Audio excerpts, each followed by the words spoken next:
За үзэгчтэй хүндээ бид хөдөл авдгаас мэдээллийг хүргэж байна. За өнөөдөр нийс Улаанбаатар хотын аврах шалгаруулах адуучин тэмцээн болж байна.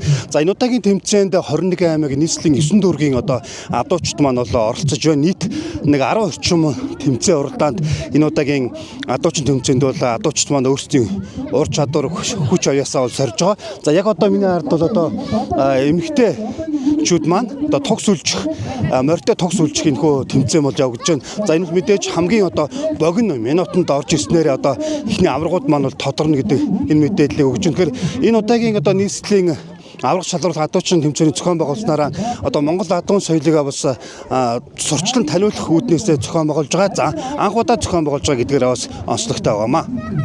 Монголчууд эртнээс адуун сүргээ унахад хөнгөн уралдахад нь хурдан сүүн сүр жавхлантай хэмээн дээдлэн ирсэн төвхтэй. Энэ ч утгаараа адуун соёлоо таниулан сурчлах өвлөн үлдээхэд сүүлэнчлүүдэд анхаарч байна. Нийслэлийн аврах шалгаруулах адуучин тэмцээн анх удаа болж байгаагаараа онцлогтой. Монголын адуучдын холбоо нийслэлийн засаг даргын тамгын газар хамтран зохион байгуулсан. Тэмцээн уурга, дашуур шүүрэх, морьтой болон явган ургалж бугуулдах бүсгүүчүүдийн дунд морьтой сад сүлжих зэрэг төрлөөр авгаалцсан байгаа сорьсон юм а. За өнөөдөр нийслэлийн аврах шалгаруулах адуучин тэмцээн гэж анх удаага нийслэлийн засаг даргын тамгын газартайгаа нийлж зохион байгуулж байна.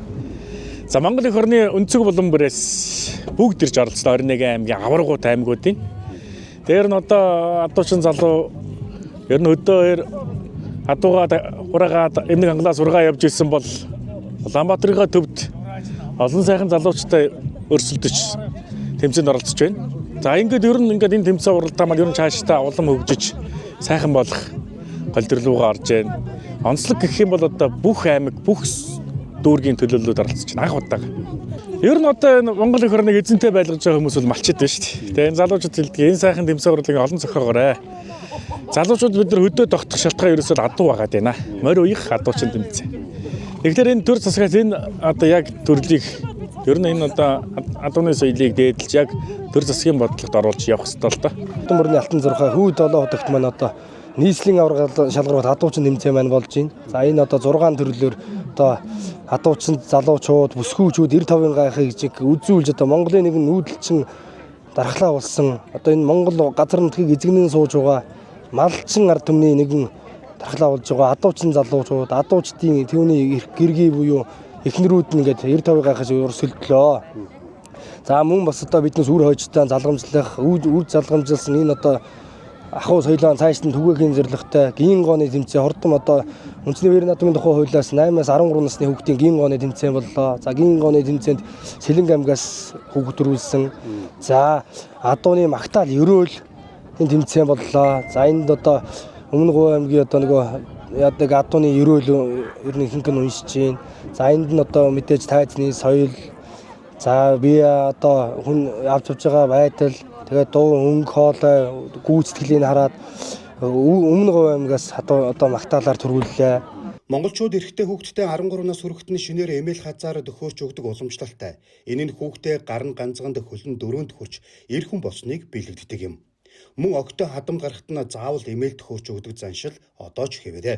Эмээлийг эрэгтэй эмэгтэй хүүхдийн настан хүний хурдан морины гэж байхаас гадна хэрэглэгдэх байдал үүрэг зориулалт чимэглэл зэрэглэсэн шалтгаалan өдөр тутмын гоё чимэглэлийн гэж ангилдаг. Адуучин тэмцээний үеэр адуучууд эмээлийнхээ гоё сайхныг харуулж байсан юм. Мөн адуун соёлыг түгээн дэлгэрүүлж адуун сүргийнхээ тоо толгой эдлэгээ унцгааг нь тааруулж бусдаасаа ялгарсан адуучин залуу Монгол улсын аврах адуучин хэмээх цолыг хүртсэн юм а. Тэгээ аврах адуучин болж байна. 1989 онд Монгол адууны бүлгийн анхны тэмцээнд төрүүлсэн.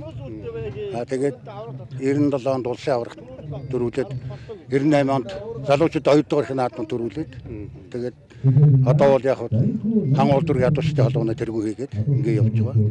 Тийм хүн байна. Мэдээж та Монгол улсын аврах адуучин гэдгийг цолыг хүсэж байгаа. Монгол адууг маллах тэр мохоноос цаасан. Би яг өсгөөсөө өдөө хүртэл манай адуучин хүн байсан. Тэгээд аавынхаа арга барилаар тэгээд тусдгаар л адуу малж яваа. Монгол адууны онцлог та ер нь юу гэж байна? Монгол адуу төсвөр төвчээр сайтай. Ер нь шуурга зодон дээр нь ороодохгүй. Ер нь тийм л байдаг Монгол адуу. Манай залуу адуучид бол адууга сайн мал ер нь тийм ээ. Ер нь адуунд морио онцл явдаа л гэж хэлж шүү дээ тийм ээ. мөрөө унаад адуунтаа явж ийл гэж. За баярлалаа. Адуучин тэмцээний үзэгчдийн сонирхлыг хамгийн ихэд татсан тэмцээн бол бүсгүйчүүдийн морьтой саад сүлжих тэмцээн байлаа. 3 дарцгийг 8 тоо хэлбэрээр тойрч хамгийн хурдан буюу бага секундэд барайндаа орсон нь ялагч болох зарчмаар явагдсан юм а. Бүсгүйчүүд ч ирчүүдээсээ дутхааргүй моринд шалмгай ирэмгий гэдгийг харуулж байсан юм. Би ер нь бол барыг мэдээд за аймагаас бүртгүүлээ да гэж бодоод байсан. Тэгээд намайг бүртгүүлээ. Тэгээд төрөөс нь баяртай байна. Ер нь яг ямар тактик баримт гэлөө? Тэгэл чадхаараа л хортой. Ер нь өөрөө ч хэдэн настай цагт морь унжсан. Би 5 настайгаас ахуулсан мөрөөс. Тий. Нэг амар бол хордон морь нөөж байгаа. Ер нь л 5 настайгаас ашмаар байсан. 7 наснаас 12 хүртэл хордон мөрөөс. Тий. За хойд хідэн айраг төрөө авч яваас. Тэгэл 10 хэдэн айраг төр авчихсан даа сум юунд орон нутагт. Өнөөдрийн энэхүү адуушин тэмцээний хувьд таны хувьд ямар санагдаж байна ер нь? Зохион байгуулалтын төвлөл дээр. Гоё санагдаж байна. Тэгэхдээ анхаа хэлж тэмцээнд орох гээл. Монголчууд морио зөвхөн унаж идэлхээс гадна уяж уралдуулах, гангарах, морийг шинж таних гээд олон адуун соёлын ариун төвхтэй. Морины шинжийн талаар бичигдсэн судруудаас үзэхэд сайн морь бусдаасаа сэргэлэн цовоо, соргог зан айлтай, бэлчиж байгаа адууны хажууд хочин эсгэрэх шивнэхэд сайн морь урдж хардаг гээд олон шинж чанаруудыг Монгол адуу өөртөө шингээсэн байдаг юм а.